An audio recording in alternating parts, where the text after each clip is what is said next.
ನಮಸ್ಕಾರಗಳು ಗೆಳೆಯರೆ, ನಮ್ಮ ಯೂಟ್ಯೂಬ್ ಚಾನಲ್ಗೆ ಸ್ವಾಗತ. ನಮ್ಮ ಚಾನಲ್ಗೆ ಮೊದಲಾಗಿದ್ದರೆ ನಮ್ಮ ಚಾನಲನ್ನು ಸಬ್ಸ್ಕ್ರೈಬ್ ಮಾಡಿ, ಬೆಲ್ ಬಟನ್ ಕ್ಲಿಕ್ ಮಾಡಿ.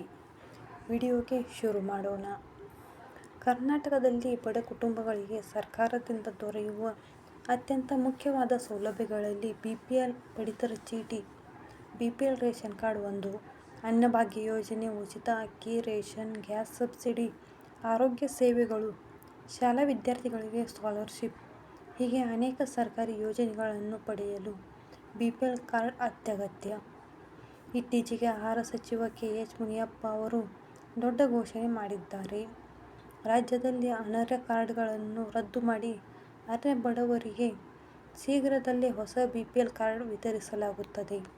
ಇದರಿಂದ ಸಾವಿರಾರು ಕುಟುಂಬಗಳಿಗೆ ತಲುಪಬೇಕಾದ ಅನ್ನ, ಆರ್ಥಿಕ ನೆರವು ಮತ್ತು ಇತರ ಕಲ್ಯಾಣ ಯೋಜನೆಗಳು ಸುಗಮವಾಗುತ್ತವೆ. ಹಳೆಯ ಸಮಸ್ಯೆ: ಅನರ್ಹ ಕಾರ್ಡ್ಗಳ ದುರುಪಯೋಗ. ಕರ್ನಾಟಕದಲ್ಲಿ ಲಕ್ಷಾಂತರ BPL ಕಾರ್ಡ್ಗಳನ್ನು ಹಂಚಲಾಗಿದ್ದರೂ ಪರಿಶೀಲನೆ ಮಾಡಿದಾಗ ಸುಮಾರು 13 ಲಕ್ಷ ಕಾರ್ಡ್ಗಳು ಅನರ್ಹ ಎಂದು ಪತ್ತೆಯಾಯಿತು.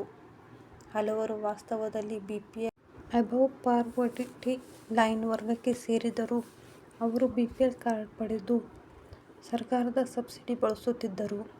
ಪರಿಣಾಮವಾಗಿ ನಿಜವಾಗಿಯೂ ಬಡವರು ಆಗಿರುವ ಕುಟುಂಬಗಳು ಕಾರ್ಡ್ ಪಡೆಯದೆ ನಿರೀಕ್ಷೆಯಲ್ಲಿದ್ದರು. ಸರ್ಕಾರ ಈ ಕಟ್ಟುನಿಟ್ಟಿನ ಕ್ರಮ ಕೈಗೊಂಡು ಅನರ್ಹ ಕಾರ್ಡ್ಗಳನ್ನು APLಗೆ ವರ್ಗಾವಣೆ ಮಾಡುವ ಪ್ರಕ್ರಿಯೆ ಆರಂಭಿಸಿದೆ. ಹೊಸ BPL ಕಾರ್ಡ್ ವಿತರಣೆ ಪ್ರಕ್ರಿಯೆ ಸಚಿವ ಮುನಿಯಪ್ಪ ಅವರ ಪ್ರಕಾರ ಪರಿಷ್ಕರಣೆ ಕಾರ್ಯ ಪೂರ್ತಿಯಾದ ನಂತರ ಹೊಸ ಕಾರ್ಡ್ಗಳು ಅರ್ಹರಿಗೆ ನೀಡಲಾಗುತ್ತದೆ. ಯಾರಾದರೂ ಅರ್ಹರು ಕಾರ್ಡ್ ಪಡೆಯದೆ ಉಳಿದಿದ್ದರೆ ಅವರು ತಹಸೀಲ್ದಾರ್ ಕಚೇರಿಯಲ್ಲಿ ಅರ್ಜಿ ಸಲ್ಲಿಸಬಹುದು. ಯಾವುದೇ ರಾಜಕೀಯ ಪ್ರಭಾವವಿಲ್ಲದೆ ಕಾರ್ಡ್ ನಿಜವಾಗಿಯೂ ಬಡವರಿಗೆ ತಲುಪುವಂತೆ ಸರ್ಕಾರ ಕಾರ್ಯಾಚರಿಸುತ್ತದೆ. BPL ಕಾರ್ಡ್ ಪಡೆಯಲು ಅರ್ಹತಾ ಮಾನದಂಡಗಳು: ಹೊಸ ಕಾರ್ಡ್ ಪಡೆಯಲು ಕೆಲವು ಪ್ರಮುಖ ಷರತ್ತುಗಳು ಇವೆ. ಕುಟುಂಬದ ವಾರ್ಷಿಕ ಆದಾಯ: ಗ್ರಾಮೀಣ ಪ್ರದೇಶದಲ್ಲಿ ರೂ. 32,000ಕ್ಕಿಂತ ಕಡಿಮೆ, ನಗರ ಪ್ರದೇಶಗಳಲ್ಲಿ ರೂ. 38,000ಕ್ಕಿಂತ ಕಡಿಮೆ ಇದ್ದರೆ ಮಾತ್ರ ಅರ್ಹ. ಕುಟುಂಬದ ಸ್ವತ್ತುಗಳ ಸ್ಥಿತಿ: ದೊಡ್ಡ ಮನೆ, ಕಾರು, 2 ಎಕರೆಗಿಂತ ಹೆಚ್ಚು ಜಮೀನು ಇದ್ದರೆ ಅರ್ಹತೆಯಿಲ್ಲ. ಸರ್ಕಾರಿ ನೌಕರರು: ಕುಟುಂಬದ ಯಾವುದೇ ಸದಸ್ಯರು ಸರ್ಕಾರದ ಶಾಶ್ವತ ನೌಕರರಾಗಿದ್ದರೆ BPL ಕಾರ್ಡ್ ಸಿಗದು. ಇತರ ಕಾರ್ಡ್ ಸ್ಥಿತಿ: ಈಗಾಗಲೇ APL ಅಥವಾ ಆರೆಂಜ್ ಕಾರ್ಡ್ ಇದ್ದರೆ BPL ಸಿಗುವುದಿಲ್ಲ. ಅರ್ಜಿ ಸಲ್ಲಿಸುವ ವಿಧಾನ: ಹೊಸ BPL ಕಾರ್ಡ್ ಪಡೆಯಲು ಹೀಗೆ ಅರ್ಜಿ ಸಲ್ಲಿಸಬಹುದು. ಸ್ಟೆಪ್ 1: ಹತ್ತಿರದ ತಹಸೀಲ್ದಾರ್ ಕಚೇರಿಗೆ ಹೋಗಿ ಅರ್ಜಿ ನಮೂನೆ ಪಡೆದುಕೊಳ್ಳಿ. ಸ್ಟೆಪ್ 2: ಆಧಾರ್ ಕಾರ್ಡ್, ಆದಾಯ ಪ್ರಮಾಣಪತ್ರ, ಜಾತಿ ಪ್ರಮಾಣಪತ್ರ, ಕುಟುಂಬದ ರೇಷನ್ ಕಾರ್ಡ್ ವಿವರಗಳನ್ನು ಸೇರಿಸಿ. ಸ್ಟೆಪ್ 3: ಗ್ರಾಮ ಪಂಚಾಯಿತಿ ವಾರ್ಡ್ ಸದಸ್ಯರಿಗೆ ದೃಢೀಕರಣ ಪಡೆದುಕೊಳ್ಳಿ. ಸ್ಟೆಪ್ 4: ಅರ್ಜಿ ತಹಸೀಲ್ದಾರರ ಕಚೇರಿಗೆ ಸಲ್ಲಿಸಿ.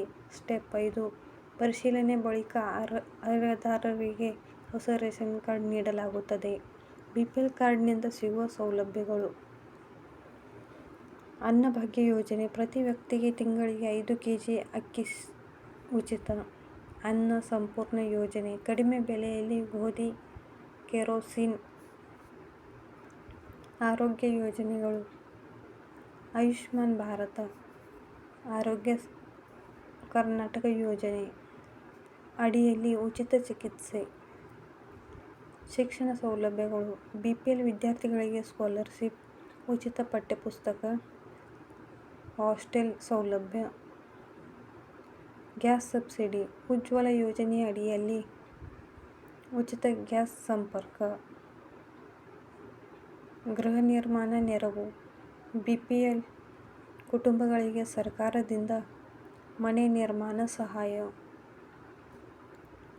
ಸಾಮಾನ್ಯವಾಗಿ ಕೆಲವರ ಪ್ರಶ್ನೆಗಳು. ಕ್ವೆಶ್ಚನ್ ನಂಬರ್ 1: ನನಗೆ ಹಳೆಯ ಕಾರ್ಡ್ ಇದೆ, ಆದರೆ ಹೆಸರು ತಪ್ಪಾಗಿದೆ, ಏನು ಮಾಡಬೇಕು? ತಹಸೀಲ್ದಾರ್ ಕಚೇರಿಯಲ್ಲಿ ತಿದ್ದುಪಡಿ ಅರ್ಜಿ ಸಲ್ಲಿಸಬಹುದು. ಕ್ವೆಶ್ಚನ್ 2: ನನ್ನ ಕಾರ್ಡ್ ರದ್ದು ಆಗಿದೆ, ನಾನು ಬಡವ, ಮತ್ತೆ ಪಡೆಯಬಹುದೇ? ಹೌದು, ಹೊಸ ಅರ್ಜಿ ಸಲ್ಲಿಸಿದರೆ ಪರಿಶೀಲನೆ ನಂತರ ಕಾರ್ಡ್ ಸಿಗುತ್ತದೆ. ಕ್ವಶ್ಚನ್ ನಂಬರ್ 3, ಅರ್ಜಿ ಸಲ್ಲಿಸಲು ಆನ್ಲೈನ್ ವ್ಯವಸ್ಥೆ ಇದೆಯೇ? ಹೌದು, ಸೇವಾಸಿಂಧು .ಕರ್ನಾಟಕ.gov.in ಮೂಲಕ ಕೂಡ ಅರ್ಜಿ ಸಲ್ಲಿಸಬಹುದು. ಬಡ ಕುಟುಂಬಗಳ ಹಕ್ಕನ್ನು ಮರಳಿ ನೀಡಲು ಸರ್ಕಾರ ಅನರ್ಹ ಕಾರ್ಡ್ಗಳನ್ನು ರದ್ದು ಮಾಡಿ ನಿಜವಾಗಿಯೂ ಅರ್ಹರಿಗೆ ಬಿಪಿಎಲ್ ಕಾರ್ಡ್ ವಿತರಿಸಲು ಕ್ರಮ ಕೈಗೊಂಡಿದೆ. ಇದರಿಂದ ಅಕ್ಕಿ, ಗೋಧಿ, ಗ್ಯಾಸ್, ಶಿಕ್ಷಣ, ಆರೋಗ್ಯ ಸೇವೆಗಳು ನೇರವಾಗಿ ಬಡವರಿಗೆ ತಲುಪುತ್ತವೆ. ಮುಖ್ಯವಾಗಿ ಯಾರೂ ತಮ್ಮ ಹಕ್ಕು ಕಳೆದುಕೊಳ್ಳದಂತೆ ಅರ್ಜಿ ಸಲ್ಲಿಸುವಲ್ಲಿ ಎಚ್ಚರಿಕೆ ವಹಿಸಬೇಕು. ತಹಸೀಲ್ದಾರ್ ಕಚೇರಿ ಅಥವಾ ಸೇವಾಸಿಂಧು ಪೋರ್ಟಲ್ ಮೂಲಕ ಸಮಯಕ್ಕೆ ಸರಿಯಾಗಿ ಅರ್ಜಿ ಸಲ್ಲಿಸಿದರೆ ಸರ್ಕಾರದಿಂದ ಸಿಗುವ ಎಲ್ಲ ಯೋಜನೆಗಳ ಪ್ರಯೋಜನವನ್ನು ಸುಲಭವಾಗಿ ಪಡೆಯಬಹುದು. ಇಂತಹ ಮಾಹಿತಿಗಾಗಿ ನಮ್ಮ ಚಾನೆಲನ್ನು ಸಬ್ಸ್ಕ್ರೈಬ್ ಮಾಡಿ, ಬೆಲ್ ಬಟನ್ ಕ್ಲಿಕ್ ಮಾಡಿ. Thank you for watching.